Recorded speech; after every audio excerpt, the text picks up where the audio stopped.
নমস্কার, আপনারা দেখছেন আমার ছোট্ট YouTube channel voice of Anirban. সঙ্গে আমি আপনাদের আপনজন অনির্বাণ চৌধুরী। মাঝখানে কদিন হসপিটালে ভর্তি ছিলাম, তারপরে বাড়ি আসার পরে দুটো ভিডিও করেছিলাম, কিন্তু তারপর থেকে আবার আমি অসুস্থ হয়ে পড়ায় প্রতিদিন ভিডিও করতে পারছিলাম না এবং আপনাদের সঙ্গে আমার যোগাযোগটাও হচ্ছিল না। আমি তো সকাল 9টায় একটা করে ভিডিও করি, তাই একটু আগের থেকে ভালো জায়গায় যাওয়ার ফলে শরীরটা আমি আপনাদের কাছে আবার এলাম। এখনও অসুস্থ, তবু কতগুলো বিষয় আপনাদের সঙ্গে আলোচনা করার জন্য। আপনাদের সঙ্গে সত্যি কথা বলতে কি, ভিডিওর মাধ্যমে যোগাযোগ না করলে মনটা খারাপ হয়ে যায়। আপনাদের কমেন্ট না পেলে আমার মনে হয় সারাদিনে অনেক কিছু হয়তো হারালাম, কারণ আমি আপনাদের কমেন্ট থেকে শিখি। তো যাই হোক, আজকে এই 9টার ভিডিওতে আপনাদের সকলকে স্বাগত জানাচ্ছি এবং আশা করছি প্রতিদিনই এখন থেকে আবার সকাল 9টায় ভিডিও নিয়ে আপনাদের কাছে হাজির হতে পারবো। শুধু আজকের বিষয়বস্তু আলোচনা তো করবই। আপনারা এতক্ষণে আমার থাম্বনেইলে দেখেছেন যে কি বিষয়ের ওপর আলোচনা করব। তো সেই বিষয়টায় ঢোকার আগে আপনাদের কাছে খালি ছোট্ট আমার অনুরোধ যে আমার এই অল্প কয়েক মাসের ইউটিউব চ্যানেল আপনাদের সহযোগিতায়, ভালোবাসায়, আশীর্বাদে আজকে যে জায়গায় পৌঁছেছে, তার জন্য আমি আপনাদের কাছে কৃতজ্ঞ এবং আপনাদের কাছে অনুরোধ করব যে যারা প্রথম এই আমার চ্যানেলটা দেখছেন আজকে, একটু অনুগ্রহ করে চ্যানেলটাকে সাবস্ক্রাইব করে পাশের বেল আইকনটাকে প্রেস করে দিয়ে অল অপশানটাকে সিলেক্ট করে রাখবেন, যাতে প্রতিদিন আমার ভিডিওর নোটিফিকেশান সর্বাগ্রে আপনাদের কাছে পৌঁছয়। আর আপনাদের মতামত আপনারা কমেন্ট সেকশনে জানাবেন। আর যদি ভিডিওটা ভালো লাগে তাহলে একটু শেয়ার করবেন।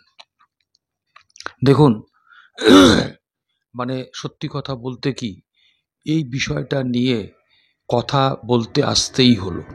হয়তো আরও 2-4 দিন পরে শরীরটা পুরোপুরি সুস্থ হলে আসতে পারতাম, কিন্তু এই যাদবপুরে যে ঘটনা গত বেশ কয়েকদিন ধরে ঘটে চলেছে এবং যেদিকে বিষয়টা যাচ্ছে সেটা কিন্তু খুব উদ্বেগের।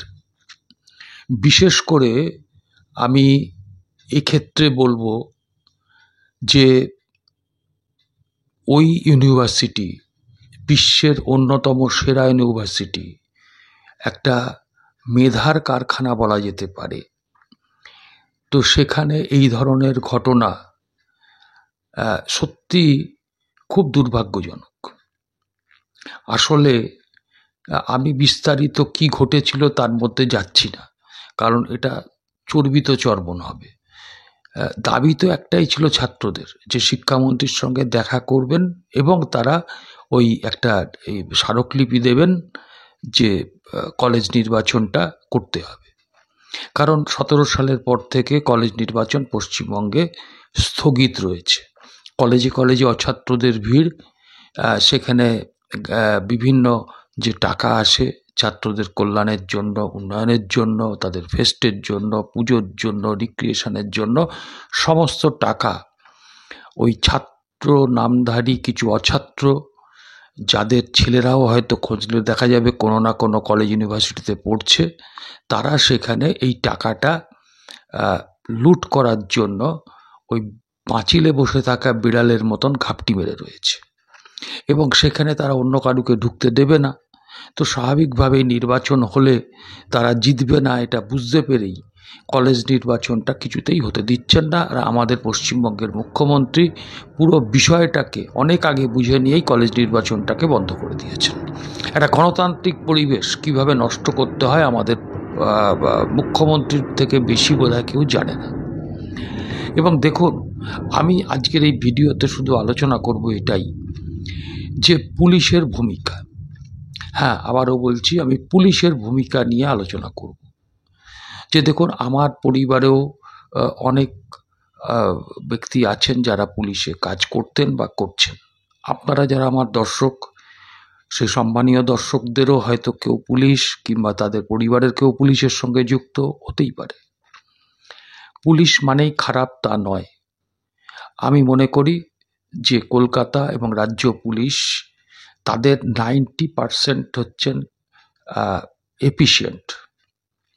তারা দুষ্টের দমন শিষ্টের পালন করতে পারেন, কিন্তু এই কয়েকজন মানে 10% তারা ম্যাক্সিমামই ওপরতলার অফিসার। তারা সরকারের দাসানুদাস হয়ে তাদের নির্দেশে থানাগুলোকে তৃণমূলের পার্টি অফিসে পরিণত করেছেন, এবং তারা তৃণমূল যখন হামলা করে হয় ফাইল দিয়ে মুখ ঢাকে, টেবিলের তলায় ঢুকে, অথবা ওই আরজি করে 14ই আগস্টের দিন যেটা দেখা গিয়েছিল যে যখন ভ্যান্ডালিজম করছে একদল দুষ্কৃতী এসে, তখন এই পুলিশ দায়িত্বরত পুলিশ তারা ওপরে গিয়ে সিস্টারদের কাছে কম্বল খুঁজছেন চাপা দেওয়ার জন্য, আর লেডিস বাথরুমে ঢুকে ভেতর থেকে ছিটকিনি দিয়ে দিচ্ছেন। এটা আমি তাদের দোষ বলছি না, তাদেরকে এভাবেই চলতে বলা হচ্ছে ওপর থেকে, যে তুমি যদি সরকারের পক্ষে শাসকের পক্ষে না কাজ করো তাহলে কিন্তু তুমি মারও খেতে পারো এবং তোমার পানিশমেন্টও হতে পারে। তো আমরা এই যাদবপুরের ঘটনায় কি দেখলাম?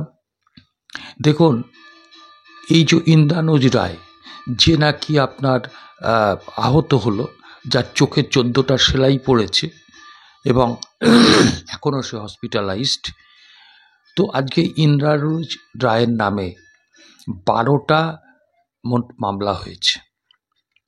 তার মধ্যে এমন একজনকে দিয়ে মামলা করানো হয়েছে যার বাড়ির ঠিকানাটাই পাওয়া যাচ্ছে না, আবার মানে মিলছে না, ভবানীপুরের একটি ঠিকানা মিলছে না। পুলিশ অভিযোগ করেছে তার বিরুদ্ধে, সে নাকি ওই শোনা যাচ্ছে যে ও মানে মহিলা অধ্যাপিকা এবং ছাত্রীদের শ্লীলতাহানি করেছে। তো ওখানে অতগুলো ক্যামেরা ছিল, এখন হাতে হাতে অ্যান্ড্রয়েড, সাংবাদিক ভর্তি, এবং যে টাইমিংটা দেওয়া হচ্ছে সেই টাইমে সে তখন চাকার তলায়, তাহলে কি করে সে শ্লীলতাহানি করতে পারে? আজকে বলা হচ্ছে পুলিশের পক্ষ থেকে যে শিক্ষাকর্মীর বাড়িতে নাকি হামলা করা হয়েছে। সেই শিক্ষাকর্মীর বাড়ি থেকে বলা হচ্ছে না আমাদের বাড়িতে কোনো হামলা হয়নি। ভাবুন আজকে কোন জায়গায় আমরা পৌঁছে গিয়েছি। আজকে পুলিশ সেখানে একজন প্রাক্তন ছাত্রকে অ্যারেস্ট করে নিয়ে গেল, অথচ তাকে সেখান থেকে পাঠিয়ে দিল লালবাজার সেন্ট্রাল লকআপে। সে যখন অসুস্থ হয়ে পড়ল তখন লালবাজার সেন্ট্রাল লকআপ থেকে তার বাড়িতে ফোন করে, প্রাক্তন ছাত্র সাহিল তার বাড়িতে ফোন করে বলা হচ্ছে আপনার ছেলে অসুস্থ হয়ে গেছে, আমরা সেন্ট্রাল লকআপ থেকে তাকে আমরা থানায় নিয়ে যাচ্ছি। কেন থানায় নিয়ে যাবে? পুলিশ কাস্টডিতে থাকতে গিয়ে যদি অসুস্থ হয় তাকে কেন হসপিটালে নিয়ে যাওয়া হবে না? আজকে এই রকম ভূমিকা দেখছি আমরা পুলিশের। আজকে যে ছেলেটি ইন্দ্রানুজ রায়, সে যখন অভিযোগ জানালো মেলের মাধ্যমে, সেটাকে গ্রহণ করলো না। আজকে তাহলে এফআইআরটা করার জন্য হাইকোর্টে যেতে হলো, এবং হাইকোর্ট মহামান্য বিচারপতি গতকাল রায় দিয়েছেন যে ওই যে ইমেল করে যে অভিযোগটা জানিয়েছে সেটাকে ট্রিটেড অ্যাজ এফআইআর করতে হবে। যে হাইকোর্টকে বলতে হচ্ছে, ভাবুন কোন জায়গায় আমরা রয়েছি। আর এই যাদবপুর ঘটনার পরে যখন সারা পশ্চিম বাংলায় বামপন্থী মনোভাবাপন্ন ছাত্র সংগঠনগুলো এক ছাতার তলায় এসে দাঁড়িয়েছে, তাহলে সেই সময় দাঁড়িয়ে যখন এসএফআই ছাত্র ধর্মঘটের ডাক দিল, ডিএসও ছাত্র ধর্মঘটের ডাক দিল, মিদনাপুরে বিদ্যাসাগর কলেজ ইউনিভার্সিটিতে যখন ডিএসও ছাত্রছাত্রীরা আন্দোলন করছে, পিকেটিং করছে, সেই সময় পুলিশ তাদের অ্যারেস্ট করে নিয়ে গেল, চ্যাংদোলা করে মেয়েগুলোকে অবধি নিয়ে গেল, এবং নিয়ে গিয়ে তাদের মহিলা সেলে রাখা হলো। সেখানে সিসিটিভি অন্তর্ভুক্ত নয় এরকম একটা ঘরে নিয়ে গিয়ে সেই মহিলারা, সেই ডিএসও ছাত্রীরা, তারা কেউ আদিবাসী, কেউ হচ্ছে গিয়ে উচ্চশিক্ষিত, তারা রিসার্চ করছে, একটা ইনোসেন্সি আছে, তারা মিথ্যা কথা বলছে না। তারা বলছে যে সেখানকার মহিলা আইসি তাদের কোমরের বেল্ট খুলে পিটিয়েছে, হিন্দি গান চালিয়ে সেই গানের তালে তালে তাদের মারছেন। পায়ের ওপরে কিছু পুলিশ কর্মীকে দাঁড়াতে বলে সেখানে চাবুক পেটাচ্ছেন, ওই বেত ভেঙে ফেলেছেন মারতে মারতে। সে তাদের গায়ে গরম মোম ঢেলে দেওয়া হয়েছে। এটা কি মধ্যযুগীয় বর্বরতা? এটা কি সে ব্রিটিশ আমল চলছে? আজকে আমি বলছি, শাসক দল যত এগুলো করাবেন, পুলিশ যত এগুলো করবে, আজকে কিন্তু মানুষের ক্ষোভ তত বাড়বে। আজকে মানুষ কিন্তু পরিবর্তন এনেছিল, আপনাদের ক্ষমতা এনেছিল এই কাজগুলো দেখার বা শোনার জন্য নয়। লক্ষ্মীর ভাণ্ডার দেওয়া মানে একটা আদিবাসী রমণীকে, আদিবাসী মেয়েকে, যে স্কলার, তাকে মারা নয়। আজকে এই অবস্থা যদি চলতে থাকে, দিকে দিকে আজকে পুলিশের এই আক্রমণ, অত্যাচার, এটা কিন্তু মানুষ আজকে শেষ দেখে ছাড়বে। এবং আমি বলছি, আমি কিন্তু কলকাতা এবং রাজ্য পুলিশের অধিকাংশ যারা অফিসার আছেন তাদের প্রতি আমি শ্রদ্ধাশীল, তারা এফিশিয়েন্ট অফিসার। আপনাদের কাছে আমার অনুরোধ যে আপনারা একটু নিজের বিবেককে জাগান। আপনারা আপনার সন্তানের কথা ভাবুন। আপনার নিজের ডিএটা হচ্ছে না, আপনার সন্তানের চাকরির কোনো সিওরিটি নেই। আজকে এইভাবে চললে মানুষ থেকে আপনারা বিচ্ছিন্ন হবেন। আজকে গণ আন্দোলন প্রসারিত হচ্ছে, এই আন্দোলন চলবে এবং এই আন্দোলন আরো বৃহত্তর বাম ঐক্যকে সুদৃঢ় করার পক্ষে একটা বড় হাতিয়ার হলো বলে আমি মনে করি। তাই আমি আজকের এই ভিডিওর মধ্যে দিয়ে আমি এই অসুস্থ শরীরেও এই ঘটনার তীব্র নিন্দা করছি এবং আজকে অবিলম্বে, আমি বলছি না ব্রাত্য বসু ইচ্ছে করে চাপা দিতে গিয়েছিলেন, কিন্তু যখন একটা অভিযোগ উঠেছে তখন কেন পুলিশ সেই গাড়ির ফরেন্সিক করালো না?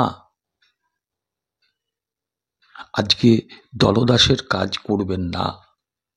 আমি আমার এই এপিসোড শেষ করার আগে আপনাদের খালি বলবো যে আপনাদের মধ্যে যে এফিসিয়েন্সি আছে, আমি পুলিশ অফিসারদের কথা বলি, আপনারা যেভাবে দুষ্টের দমন শিষ্টের পালন করতে পারেন, আপনারা গর্জে উঠুন। আমি বিদ্রোহ করতে বলছি না, নিজের বিবেকের কাছে প্রশ্ন করুন। সমাজটা যে, আপনি হয়তো আজকে চাকরি করছেন, কালকে রিটায়ার হয়ে যাবেন, প্রাকৃতিক নিয়মে আমাকে, আপনাকে, সবাইকে হয়তো একদিন পৃথিবী থেকে চলে যেতে হবে। যে সমাজ ব্যবস্থাটা থেকে যাচ্ছে গলিত পচিত একটা সমাজ ব্যবস্থা, সেই সমাজ ব্যবস্থাটাতে থাকবে আমাদের উত্তরসূরিরা। তাদের জন্য আমরা কোন সমাজ, কোন পৃথিবী রেখে যাব, এটা একটু ভাববেন। আজকে আমার বক্তব্য এইটুকুই আপনাদের কাছে। আপনাদের মতামত আপনারা জানাবেন। আপনাদের সকলকে আবার বলছি, ভালো থাকবেন, চ্যানেলটা সাবস্ক্রাইব করে পাশে থাকবেন। নমস্কার।